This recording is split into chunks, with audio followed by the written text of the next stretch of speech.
जय श्री कृष्णा। मित्रों, स्वागत है आप सभी का।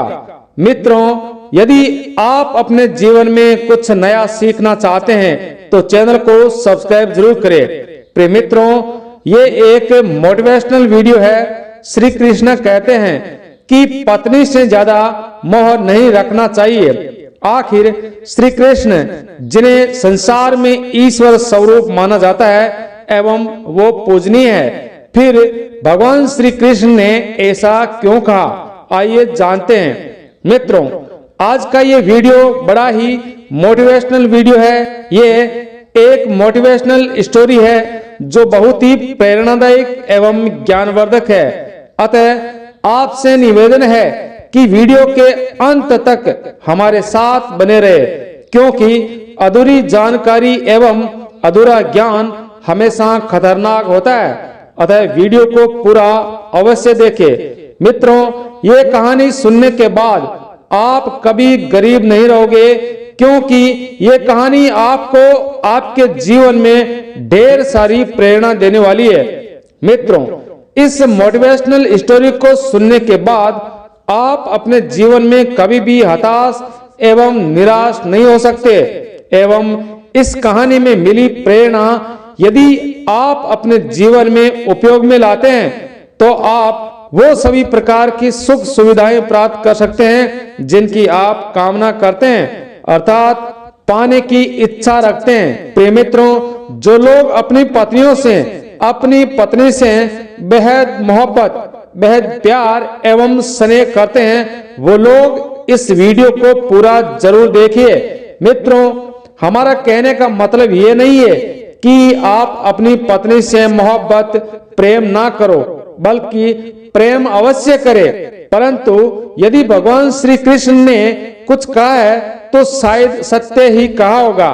इसलिए जरा ध्यान से सुनना व समझना कि आखिर पत्नी से प्रेम मोह नहीं करने का राज क्या है।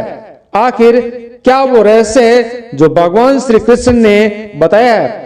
मित्रों, तुलसीदास का नाम तो आपने भली भांति सुना होगा, जिन्होंने रामचरितमानस, रत्नावली, रामायण ऐसे बहुत सारे धार्मिक ग्रंथों की रचना की थी। मित्रों, अब कहानी प्रारंभ करते हैं। मित्रों, स्वामी तुलसीदास जी के जीवन में एक समय ऐसा था कि वो आम लोगों की तरह एक साधारण इंसान थे। मित्रों, हम आपको तुलसीदास जी की पौराणिक कथाओं में से एक कथा आपको सुनाने वाले हैं जो शायद आपने नहीं सुनी होगी कि क्या तुलसीदास जी ऐसे भी हो सकते हैं। मित्रों, तुलसीदास जी का बचपन निकलने के बाद वो जवान होते हैं तो उनकी शादी कर दी जाती है।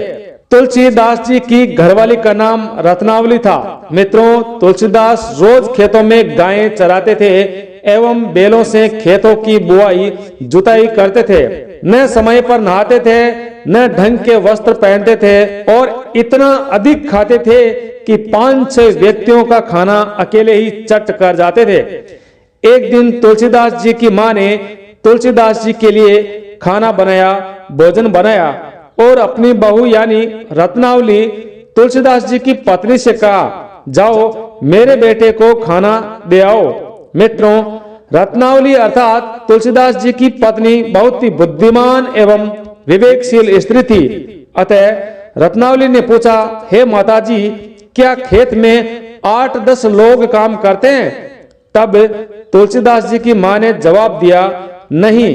तो रत्नावली कहने लगी, तो इतना खाना किसके लिए है? मित्रों, तुलसीदास जी की माँ ने कहा। मित्रों, तब तुलसीदास जी की माँ कहने लगी कि ये सारा खाना मेरे बेटे के लिए है। मित्रों, आपको अफसोस होगा कि तुलसीदास जी की माँ ने 20 रोटियां, सब्जी एवं दही और दूध रखा था। मित्रों, तभी रत्नावली ने कहा, हे माताजी, आप एक काम करें, 20 रोटियों की जगह 18 रोटियां ही रख दो।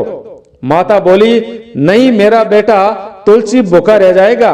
मित्रों, तभी रत्नावली कहने लगी, हे माताजी, नहीं, आप सिर्फ 18 रोटियां ही रख दो। मित्रों, रत्नावली तुलसीदास जी के लिए खाना लेकर जैसे ही खेत में पहुंची, और तुलसीदास बेलों की जुताई कर रहा था। अचानक रत्नावली को देखा और बेलों को ऐसे ही छोड़कर जुते हुए बेलों को ही छोड़कर भागा और खाना खाने बैठ गया। न हाथ धोए न मुंह धोया। मित्रों, रत्नावली एक बाल्टी पानी भी लाई थी। अतः रत्नावली ने कहा, स्वामी, आपको यदि खाना खाना है, यदि आपको भोजन करना है, तो पहले आपको स्नान करना होगा। इधर तुलसीदास अत्यंत भूखा था। तुलसीदास ने सोचा कि यदि स्नान नहीं करूंगा तो भोजन नहीं मिलेगा। तो तुलसीदास जी ने स्नान किया और रत्नावली ने प्यार से तुलसीदास को भोजन करवाया। मित्रों, जो तुलसीदास रोजाना 20 रोटियां खाता था, वो 16 रोटी ही खा पाया। और जब रत्नावली घर पहुंची और तुलसीदास जी की माता बोली, एक तो तुम 2 रोटी पहले ही कम ले गई, ऊपर से 2 रोटी वापस लेकर आई हो, कहीं मेरा तुलसी भूखा तो नहीं रह गया। मित्रों, जो व्यक्ति नित्य स्नान आदि नहीं करता, अच्छे एवं साफ कपड़े नहीं रखता, ऐसा इंसान जानवर तुल्य होता है। प्रिय मित्रों, ऐसा करते करते तुलसीदास 20 रोटियों की जगह 1 रोटी पर आ गया। अब वो रोज स्नान करता, रोज प्यार से धीरे धीरे चबाकर भोजन करता। और प्रिय मित्रों, तुलसीदास अपनी पत्नी को बेहद प्यार करने लगा।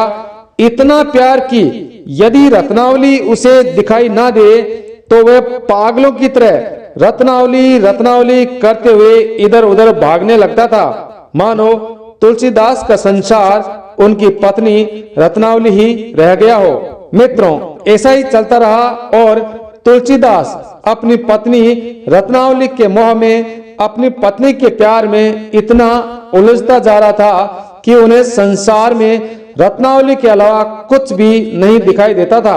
और एक दिन रत्नावली तुलसीदास जी से कहने लगी, हे स्वामी, अब श्रावण की तीज का त्योहार नजदीक आ रहा है। गांव गांव में झूले डाले जा रहे हैं। सभी लड़कियां अपने गांवों में झूलों का आनंद उठा रही है एवं सभी के भाई रिश्ते नाती उन्हें लेने आ रहे हैं। अतः हे स्वामी, मुझे भी अपने पीहर जाना चाहिए।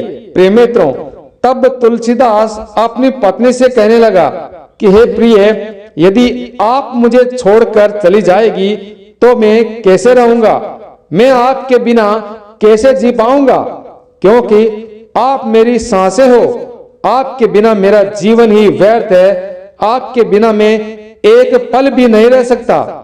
मित्रों, रत्नावली कहती है कि हे स्वामी, आप चिंता ना करें, बस कुछ ही दिनों की बात है।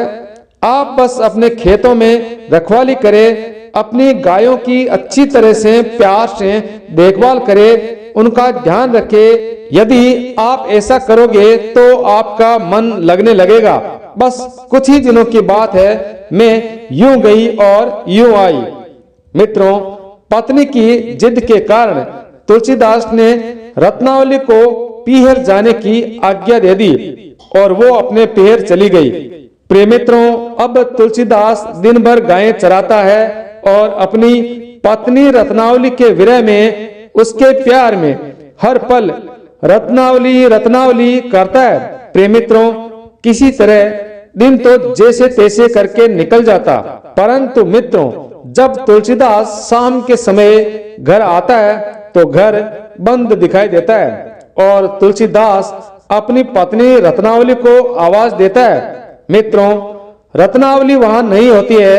ये सब देखकर तुलसीदास का धैर्य टूट जाता है, उनका दिमाग खराब होने लगता है। मित्रों, कैसे भी हिम्मत जुटाकर तुलसीदास घर के दरवाजे को खोलता है तो घर में भी तुलसीदास को चारों तरफ सिवाय रत्नावली के कुछ भी नजर नहीं आता। मित्रों, तुलसीदास बिना कुछ खाए पिए एक टूटी चारपाई पर लेट जाते हैं और उन्हें नींद नहीं आती है और तुलसीदास के ख्वाबों ख्यालों में रत्नावली ही दिखाई देती है। अब ऐसा प्रतीत होता है कि जिस प्रकार मनुष्य का जीवन सांसों के बिना नहीं, उसी प्रकार तुलसीदास का जीवन रत्नावली के बिना व्यर्थ सा हो गया है। मित्रों, जैसे तैसे करके तुलसीदास सोने की बहुत कोशिश करते हैं, परंतु नींद नहीं आती और रत्नावली के अलावा कुछ दिखाई नहीं देता। आंख बंद करते तो भी रत्नावली, खोलते तो भी रत्नावली, रत्नावली रत्नावली, बस रत्नावली ही दिखाई देती। मित्रों, ऐसा करते करते आधी रात आ गई और तुलसीदास अपनी टूटी चारपाई से खड़े हो गए, घर से बाहर निकले और अपने घर के दरवाजे को बंद करके निकल गए। मित्रों, कहा जाता है कि काली घटा घनघोर थी तो पत्ते बिछे थे राहों में, रत्नावली को मिलने निकल गए तुलसी, छाले पड़ गए पांव में। मित्रों, हाल बेहाल अंधेरी रात, रास्ता साफ दिखाई नहीं दे रहा था। गिरते लड़खड़ाते तुलसीदास अपनी पत्नी रत्नावली के गांव पहुंच गए और जब तक तुलसीदास के ससुराल वाले सारे सो गए थे और हवेली के सारे दरवाजे बंद थे।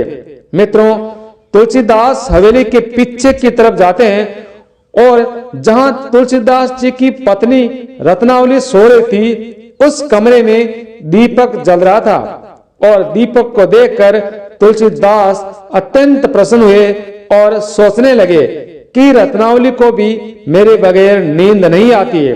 वो भी इतनी रात हो गई फिर भी जग रही है और मेरा इंतजार कर रही है। मित्रों, तुलसीदास इधर उधर देखते हैं मगर मकान तक पहुंचने का कोई रास्ता नजर नहीं आता है और सोचने लगा आखिर चढ़ूं तो कैसे चढ़ूं। मित्रों, तभी तुलसीदास की नजर एक काली मोटी लंबी लटकती हुई एक रस्सी पर पड़ती है और तुलसीदास समझते हैं कि रत्नावली ने मेरे लिए रस्सी लटकाई है। मित्रों, वो रस्सी नहीं बल्कि एक काला भयानक जहरीला नाग था। मित्रों, परंतु तुलसीदास अपनी पत्नी के मोह में, अपनी पत्नी के प्यार में अंधा था तो उसे वह नाग दिखाई नहीं दिया, बल्कि तुलसीदास ने उस नाग को रस्सी समझकर पकड़ लिया और हवेली के ऊपर चढ़ जाता है। रत्नावली गहरी नींद में सोई रहती है और तुलसीदास रत्नावली को जगाते हैं और बोलते हैं, हे प्रिय, देखो मैं आ गया हूं। तब रत्नावली कहने लगी, स्वामी, हवेली के सारे द्वार बंद है, आप चोरों की भांति यहां तक कैसे पहुंच गए। मित्रों, तुलसीदास कहने लगे, हे प्रिय, आपने मेरे लिए जो रस्सी लटकाई थी उसी रस्सी के सहारे मैं ऊपर चढ़ पाया हूं। प्रिय मित्रों, तुलसीदास की ये बात सुनकर रत्नावली ने चौंकते हुए कहा, कहां मैंने रस्सी लटकाई है? मैंने कोई भी रस्सी नहीं लटकाई है। प्रिय मित्रों, तुलसीदास रत्नावली की बात सुनकर बाहर निकलते हैं और देखते हैं वो काला नाग रस्सी की तरह वैसे ही लटक रहा था जैसे पहले लटक रहा था। प्रिय मित्रों, तुलसीदास कहने लगे, हे प्रिय, देखो ये वही रस्सी है जो आपने मेरे लिए लटकाई थी, जिसे पकड़कर मैं ऊपर पहुंचा था। प्रिय मित्रों, जैसे ही रत्नावली ने देखा और रत्नावली के होश उड़ गए और उसने कहा, अरे मूर्ख, जिसे आप रस्सी समझ रहे हैं वो रस्सी नहीं बल्कि एक काला जहरीला नाग है। क्या तुम मेरे मोह में इतने अंधे हो गए कि तुम्हें एक काला नाग भी नजर नहीं आया? मित्रों, रत्नावली तुलसीदास से कहने लगी, अरे मूर्ख, इतना हेत हराम से ताही हरि से होत, इतना प्रेम तुमने मुझसे किया है, इतना यदि ईश्वर से, उस परम पिता परमेश्वर से करते तो तुम्हारी मुक्ति हो जाती और तुम जन्म मरण के बंधन से मुक्त होकर मोक्ष को प्राप्त हो जाते।